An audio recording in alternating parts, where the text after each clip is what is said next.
Olá, a nossa videoaula de hoje é sobre a comunicação docente. O que nós temos a dizer a respeito da comunicação no processo docente? Comunicação significa tornar comum, trocar ideia, trocar informações, compartilhar, partilhar ideias. É preciso a gente considerar que a arte do educador, ela consiste na arte de comunicar. A comunicação, ela é fundamental no papel do professor, no papel do educador. Isso porque nós temos métodos. Para dar aula, a gente se utiliza de métodos. Mas a gente tem que admitir que os métodos, por mais que eles sejam avançados, por mais que eles sejam consagrados, que eles sejam progressistas, eles vão depender da comunicação pedagógica para que eles se efetivem. Então, o método por si só, ele não faz a aula acontecer. A aula vai depender, a utilização desse método vai depender com muita ênfase da comunicação do professor. Então, a gente pode dizer que o comunicador que saiba identificar a expressão do seu aluno, aquele professor que consegue compreender, que consegue fazer uma leitura do rosto do seu aluno, ele acaba por ter mais condição de dominar o ato da comunicação. E o que a gente chama de ler o rosto? É o que a gente vai falar sobre essa leitura do rosto. Como identificar essa expressão do aluno? Existem algumas tendências, existem alguns professores, é capaz que vocês já ouviram dizer, de alguém que diga que um professor deve olhar, escolher um ponto e olhar diretamente no ponto. Frequentemente alunos me dizem isso em sala de aula, que ouviram de algum professor especialista em comunicação. Não é bem essa a minha abordagem. Eu acredito que o professor deva olhar diretamente para o seu interlocutor. Eu vou mais além. Eu acho que o professor deve olhar nos olhos do seu aluno. Talvez a gente tenha alguma coisa negativa na nossa cultura com relação ao olhar nos olhos, alguma questão que possa não ficar muito evidente, mas a gente também tem um lado positivo na nossa cultura, que o olhar no olho transmite confiança. A gente costuma dizer, ele não me olha nos olhos, eu não compreendo muito quem é essa pessoa, porque ele não me olha nos olhos. Eu acho que quando você olha no olho do aluno, você consegue identificar se ele está cansado, se ele está distraído, aéreo, e você consegue, com essa informação, você consegue trazer esse aluno para aquilo que está sendo dito. Uma outra coisa importante é você diversificar o olhar para toda a sala, olhar para todos. Então você vai olhar para um aluno, quando você lembrar que está olhando muito para aquele aluno, passa para o outro, e com isso você vai do lado esquerdo ao lado direito da sala, mesmo naqueles pontos mais difíceis. Às vezes tem algumas pessoas que ficam muito próximo, na lateral, muito próximo, e fica difícil olhar. Nesse caso, é importante que o professor se posicione melhor. A gente precisa admitir que em determinados locais, em determinadas áreas, isso fica um pouco mais comprometido. Se a gente está fazendo uma palestra e é para um público muito grande, você tem uma audiência muito grande, você vai ter dificuldade de fazer essas duas coisas. Ainda assim, eu insisto que mesmo numa palestra com uma audiência muito grande, é importante que você olhe para as pessoas que estão no fundo, para as pessoas que estão na lateral. E se você não pode olhar nos olhos de todos, pelo menos que você olhe daqueles que estão mais próximos de você, para você identificar como anda a sua comunicação, para você ter um retorno de como anda a sua interlocução. Uma outra coisa, eu acho que é importante você evitar olhar para pontos da sala, como o piso, o teto, às vezes a janela. Isso é muito comum nas pessoas tímidas, é uma reação da timidez. A pessoa evita olhar para o seu interlocutor, ou evita olhar para um aluno e passa a olhar o piso ou os pés dos alunos e o teto, a janela e o teto. E às vezes esse olhar passa do piso para a janela e vai ao teto, como se o palestrante, o professor, estivesse tendo um problema físico, estivesse passando por um momento difícil de saúde, virando o olho, coisa parecida. Então, eu acho muito importante evitar esse olhar no piso e no teto, buscar essa confiança e evitar esse olhar direcionado para o piso e para o teto, para a janela, para algum ponto físico da sala de aula. Bom, sobre o discurso falado, é importante a gente evidenciar que existem outros educadores, outros comunicadores que dominam outro tipo de comunicação, como, por exemplo, a linguagem de Libras. Aqui a gente vai estar enfocando aquele professor que se utiliza da fala para conduzir o seu conteúdo. Nesse caso, o que a gente tem a dizer é que a gente tem que fazer um certo esforço no sentido de que essa fala não pareça artificial, que a fala não transpareça como sendo um ato mecânico, mais ou menos como exemplo daquele ator, algum autor que a gente identifica que ele desempenha mal o seu papel, a gente diz, nossa, esse ator trabalha mal, porque a fala dele parece artificial. Então a gente tem que tomar esse cuidado para que a nossa aula, o conteúdo que está sendo transmitido, não tenha essa característica de um desempenhar mal o seu papel. Ela deve ser real, o máximo possível real. Uma outra questão que a gente tem que evidenciar é que essa fala ela não pode ser acelerada exageradamente. Você falar como se estivesse narrando um jogo de futebol. Existem casos de professores que falam rápido e alunos, por brincadeira, gritam gol. Então você corre o risco de falar rápido e algum aluno seu gritar gol. O falar pausadamente, ele permite que o aluno acompanhe melhor aquilo que está sendo dito, né? E o tom de voz, ele tem que demonstrar uma segurança. Essa segurança a gente vai buscar na preparação dessa aula. Se você tem uma aula bem preparada, você tem mais condição de demonstrar um tom de voz seguro daquilo que está fazendo. Para uma melhor interação, a gente coloca alguns pontos que podem ajudar no caso da comunicação. Para uma melhor interação, é interessante que um professor dê aula como se contasse uma história. Vocês devem se lembrar de quando criança, ou vocês já presenciaram contadores de história. Você dar uma aula como quem conta uma história pode ser bastante interessante para que você tenha uma interação melhor com seus alunos. É interessante que você procure realizar essa prática, que você possa exercitar isso que está sendo dito. Pense num caso ou pense numa história e tente praticar isso com a associação dos gestos, né? Numa história, quando você conta uma história e que você fala que foi há muito tempo atrás, o seu gesto também demonstra que foi há muito tempo atrás. O gesto que se faz com a mão é dizendo que foi muito tempo atrás. Quando você fala de uma coisa pesada, o seu gesto demonstra, no caso de contar uma história, o seu gesto demonstra que aquela coisa é pesada. Então, é interessante que você faça essa prática para que você tenha uma ideia de como se sai com esse tipo de condução da aula. Uma outra coisa que é importante é você alterar o tom de voz de acordo com o momento. Se você mantém a voz numa única tonalidade, de uma mesma forma, isso pode causar desmotivação, pode causar sonolência. Então, é importante que você altere o tom de voz, de acordo com aquilo que está sendo dito. Se você está dizendo que uma criança gritou com a outra, é interessante que você aumente o tom, que aumente o volume da sua voz, né? Se você está falando que alguém falou para o outro num tom de raiva, é interessante que você expresse um tom de raiva, né? Para que não fique uma coisa muito homogênea e que não desmotive os alunos.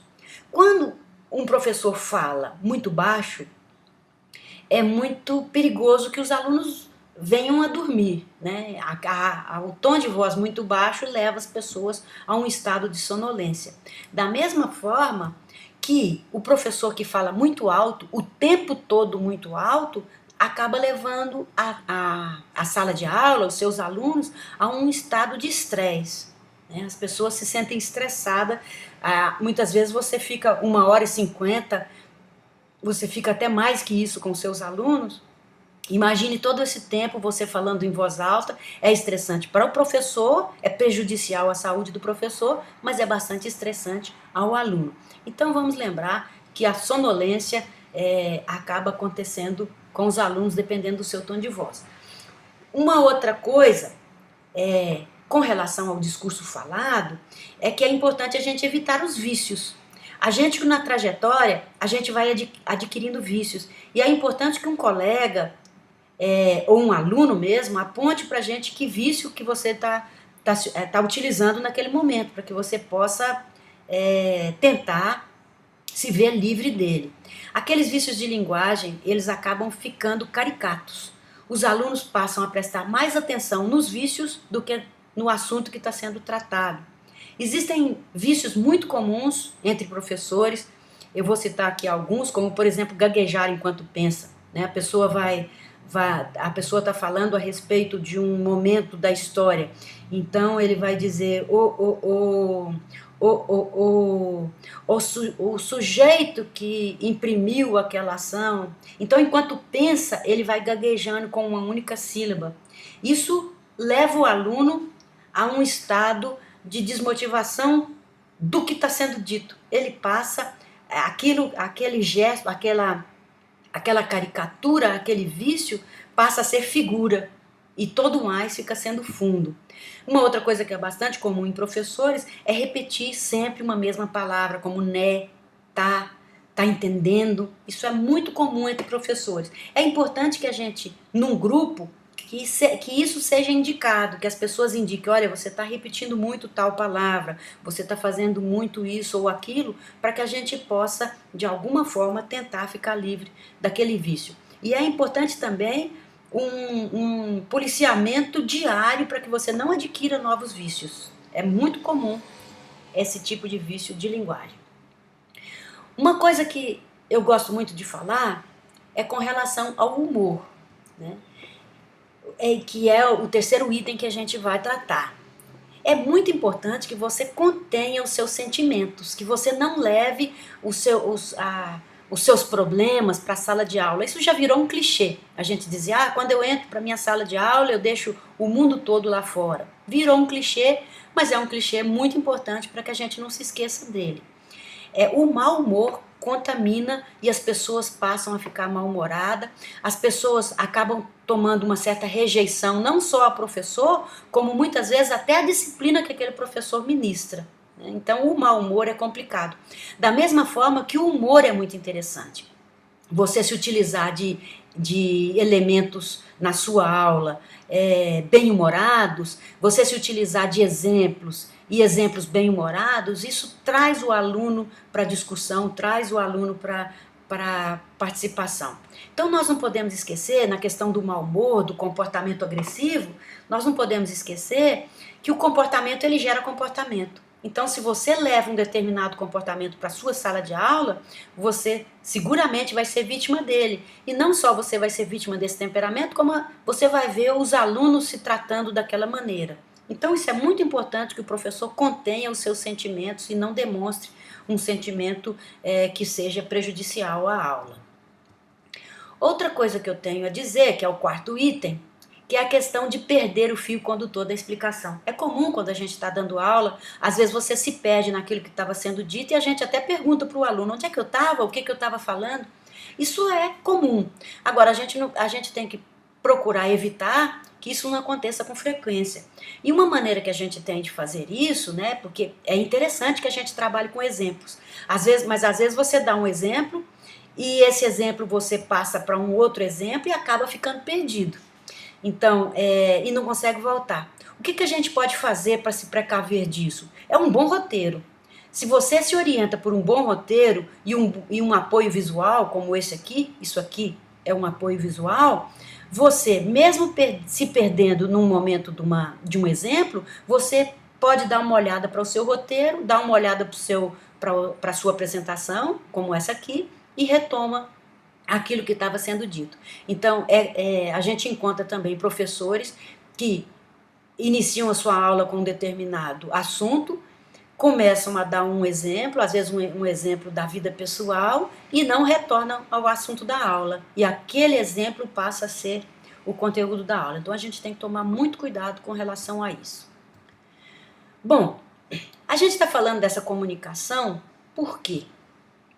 Porque ela pode garantir uma série de coisas para facilitar esse binômio do ensino-aprendizagem. Uma comunicação, ela pode, além desse contato real com os interlocutores, como foi dito, né, evitando aquele artificial, então essa comunicação garante esse contato real, aquele tratamento horizontal entre alunos e professores, e com isso você faz com que seu aluno participe daquilo que está sendo feito, daquilo que está sendo dito, mas também pode formar uma motivação positiva para que aquele aluno aprenda. Você forma uma motivação positiva para essa relação do ensino-aprendizagem. E uma terceira coisa, muito parecida com a segunda, é que você acaba criando uma situação positiva para que o aluno reflita, para que possa haver um espaço de reflexão. Vamos imaginar que um professor chegue na sala de aula com o seu conteúdo, seja ele em slide ou seja ele em quadro negro, e passe todo aquele conteúdo e que o aluno fique passivamente anotando, tomando nota daquele conteúdo e que não tenha nenhuma participação naquela aula. Ele não vai ter ali uma ação reflexiva, ele não vai conseguir refletir sobre aquilo que estava sendo dito. Talvez ele não consiga chegar ao nível de aprendizagem. Talvez ele acabe ficando mais preso a um nível de memorização. Então, é muito interessante a comunicação para garantir essa atmosfera positiva para uma aula que favoreça a reflexão. Bom, isso tudo nós falamos sobre o discurso falado. Algumas coisas nós vamos dizer também sobre o discurso silencioso, que é aquele conjunto de gestos, que é aquela expressão corporal que um pouco foi dito quando dissemos de contar uma história, né? Deixar que a fala seja acompanhada de gestos. Então, a movimentação ela é muito importante, a gesticulação ela é muito importante, como foi dito naquele momento que falamos do contar a história. Agora, a gente tem que tomar um certo cuidado para que essa movimentação ela não seja mais acelerada do que a fala. E às vezes a gente tem isso, às vezes um vício, como a gente vai falar, ou então às vezes num determinado momento, aquela roupa que você está usando, ela incomoda, às vezes o sapato que você está usando incomoda, e com isso você começa a fazer um gesto bastante exagerado, bastante repetitivo, e isso pode comprometer o seu discurso silencioso, o seu conjunto de gestos. Do mesmo jeito que a gente deve evitar os vícios da fala, nós temos que evitar também os vícios dos gestos, né? Da expressão corporal. E são vícios que a gente adquire da mesma forma que adquire os vícios da linguagem. Então existem gestos bastante caricatos, aqui eu coloquei alguns, como tirar e pôr os óculos, né? Às vezes a pessoa tem o costume de usar os óculos na cabeça e por algum motivo esses óculos escorregam, e aí fica aquele ajeitar os óculos o tempo todo na sala de aula atrai mais a atenção do aluno do que o que está sendo dito. Ou então aquele professor que já tem algum problema para leitura e precisa usar óculos, e ele não precisa do óculos para distância, então ele coloca os óculos para ler, e quando ele vai olhar a turma ele tem que tirar os óculos. E às vezes isso fica às vezes isso se torna, isso é necessário, mas às vezes se torna um vício, às vezes se torna um gesto caricato e o professor passa a repetir aquilo indefinidamente. E quando isso acontece, o aluno passa a prestar mais atenção nisso do que em qualquer outra coisa. Uma outra coisa bastante comum, sobretudo em quem é mais tímido, é a coceira. A impressão que a gente tem é que a timidez dá uma espécie de alergia. Porque as pessoas tímidas, quando começam a se comunicar, quando começam a dar aula, é muito comum que elas cocem determinadas partes do corpo. E é interessante, eu não sei muito bem porquê, mas essas partes são elas acontecem com muita frequência. As pessoas coçam o rosto, elas coçam o corpo, sobretudo no ombro, uma coceira também na perna. Esses 3 pontos são muito fáceis de ser visualizado. A gente reparar, por exemplo, em entrevista de televisão, quando um jogador de futebol concede uma entrevista para a televisão, é muito comum que ele coce o rosto ou o ombro. É o que está aparecendo numa entrevista coletiva. Ele coça bastante o rosto e coça o ombro. É como que um gesto mesmo que expressa uma timidez. E que se a gente não tomar cuidado, aquilo passa a ser uma constante. ajeitar a roupa, como eu falei, e uma outra coisa bastante comum, andar de um lado para o outro. Tanto de um lado para o outro na sala, como para frente e para trás. Isso é bastante comum. Você com isso corre o risco de, ao finalizar uma aula, o seu aluno ter anotado, ter feito as contas e te dizer quantos metros você andou naqueles 50 minutos, naquela 1 hora e meia de aula.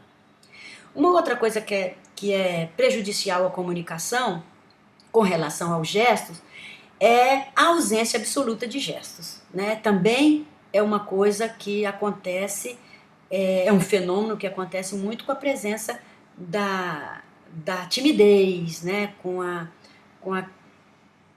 com a exposição daquela pessoa que, de alguma forma, traz alguma característica de timidez. A ausência total de gesto, às vezes ela se manifesta em sala de aula quando o professor encosta na lousa, encosta no quadro negro, normalmente com as mãos para trás, as mãos presas, encostadas no quadro, ou quando o professor cruza os braços, ou quando ele se utiliza do bolso, da calça, ou do blazer, se está usando, então ele aproveita um bolso para guardar as mãos. Isso compromete muito a comunicação, né? Você vai sentindo aquele professor então que se encosta no quadro negro, num canto da sala, e ali o tempo todo faz a sua aula. Isso prejudica muito, isso traz um certo cansaço para aquilo que está sendo feito, para aquilo que está sendo desenvolvido.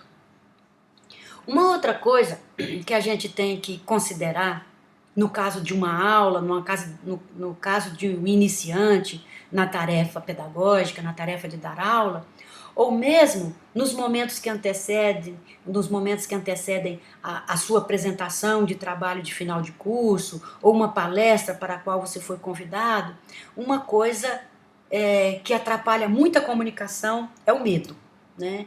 Essa comunicação, ela se vê prejudicada pelo medo, e a pessoa, às vezes por esse medo, ela incorre naqueles problemas todos que foram mencionados anteriormente. Às vezes por essa questão do medo ele fica excessivamente parado, ou às vezes na questão desse medo ele fica com a gesticulação muito rápida. Então esse medo pode comprometer de várias maneiras a comunicação. Então a gente tem que se perguntar o que vem a ser isso, o que vem a ser esse medo. Na verdade, o medo é uma alteração que se manifesta em nós na iminência de um perigo. Agora, esse perigo pode ser real ou ele pode ser imaginário.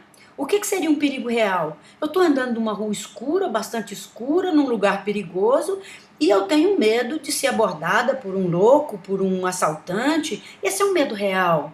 É um medo de alguém que pode sair das sombras e me assombrar. Esse medo é real. E tem o medo imaginário, né?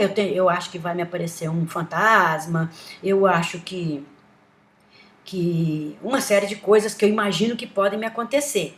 E no caso da comunicação, esse medo, ele costuma ser imaginário, né? A não ser que eu tenha na minha plateia alguém que eu saiba que está lá propositadamente para atrapalhar minha comunicação, que é uma imaginação um pouco grande, mas fora um caso assim, o medo na comunicação ele vai ser quase sempre imaginário. Normalmente a gente se pergunta algumas coisas, né, nesse momento de medo. Uma pergunta que a gente se faz nos momentos que antecedem uma apresentação de trabalho, num congresso, ou um trabalho de final de curso, ou uma palestra é: e se eu não agradar? Essa pergunta ela tá sempre presente no nosso momento de insegurança. Uma outra pergunta que a gente se faz com muita frequência é: e se eu não souber as respostas? Eu penso: ai meu Deus, eu vou falar alguma coisa, as pessoas vão me fazer perguntas, e se eu não souber responder? E uma outra questão que a gente sempre se pergunta: meu Deus, e se me der um branco? Para essas perguntas, a gente trouxe respostas. Eu acho que a gente pode afirmar com segurança esse tipo de resposta.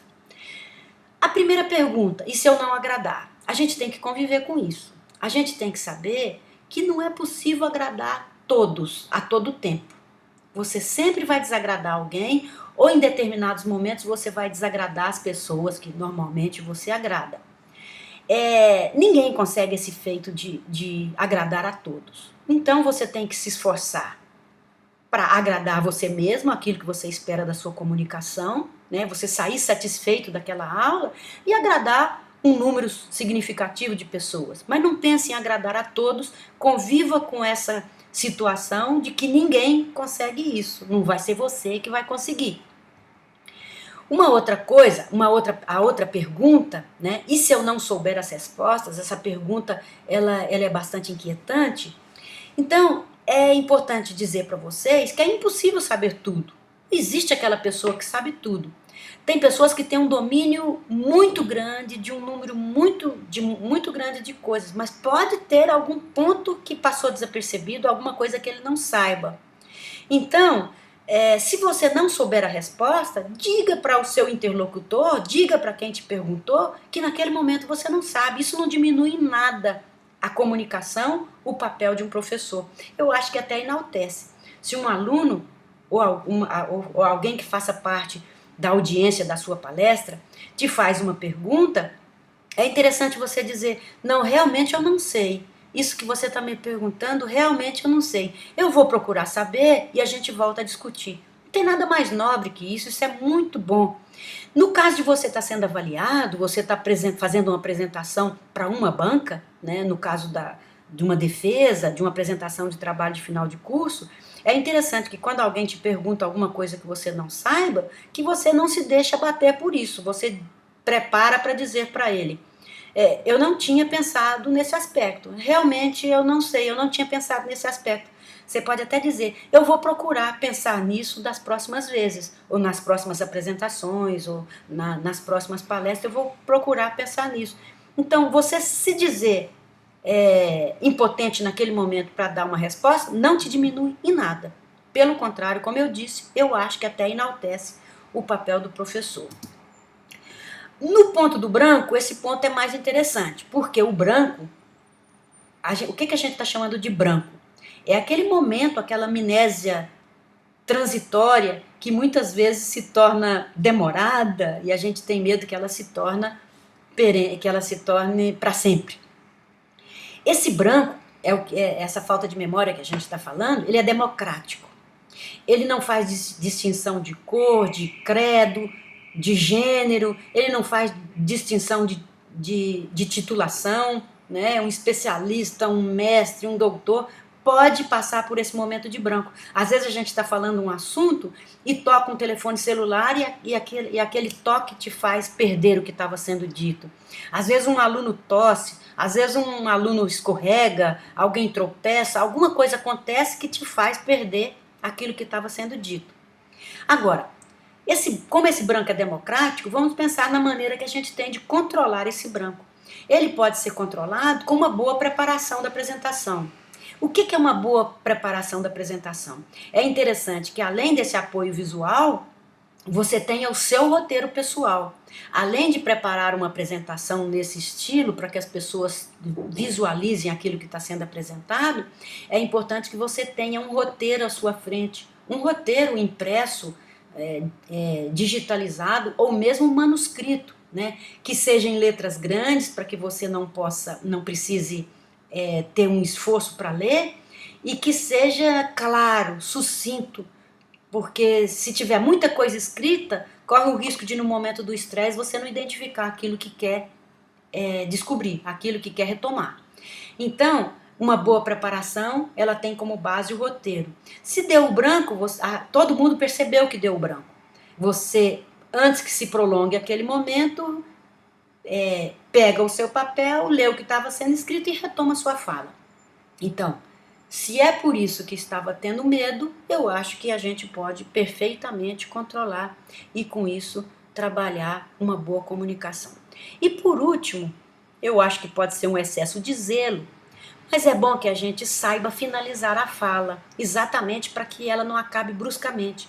Quando a gente está trabalhando com um apoio visual como esse, um PowerPoint, e fica muito entusiasmado na apresentação, e às vezes quando passa o último slide, aparece a tela preta, ou então aparece a bibliografia. Nesse momento a pessoa pode se sentir perdida e não saber o que dizer. Às vezes dizer até bobagem, às vezes demonstrar que estava muito nervoso ou nervosa. Então, o que é importante nesse momento? É você ter alguma coisa para finalizar a sua fala. E eu trago aqui alguns exemplos. Você sentiu que terminou, apareceu a sua tela preta, apareceu a sua bibliografia, você se volta para os seus interlocutores, para os seus alunos, para a sua audiência e diga, bom, em linhas gerais era isso que eu tinha a dizer, a gente pode conversar um pouco agora, um pouco mais sobre isso, ou então no estilo Jornal Nacional, bom, eu vou ficando por aqui e eu fico à disposição para qualquer intervenção, ou em síntese era isso que eu tinha a dizer, espero ter contribuído, esse tipo de coisa. Como eu disse anteriormente, isso pode evitar que a sua apresentação acabe bruscamente, porque a gente acostuma sempre com uma comunicação que tenha início, meio e fim, que tenha uma introdução, que tenha um desenvolvimento e que tenha uma conclusão. Então, que você prepare alguma coisa para mostrar para as pessoas que acabou. Né? No caso de uma palestra, no caso de uma apresentação de trabalho, para mostrar para as pessoas que elas já podem, inclusive, aplaudir. Então, aproveitando a minha dica, eu digo que, em linhas gerais, era isso que eu tinha a dizer. Eu digo também que eu vou ficando por aqui, que, em síntese, era isso que eu tinha a dizer e que a gente pode, em outro momento, conversar de novo sobre o mesmo assunto. Espero que tenha contribuído com vocês e ficamos prontos para uma próxima oportunidade.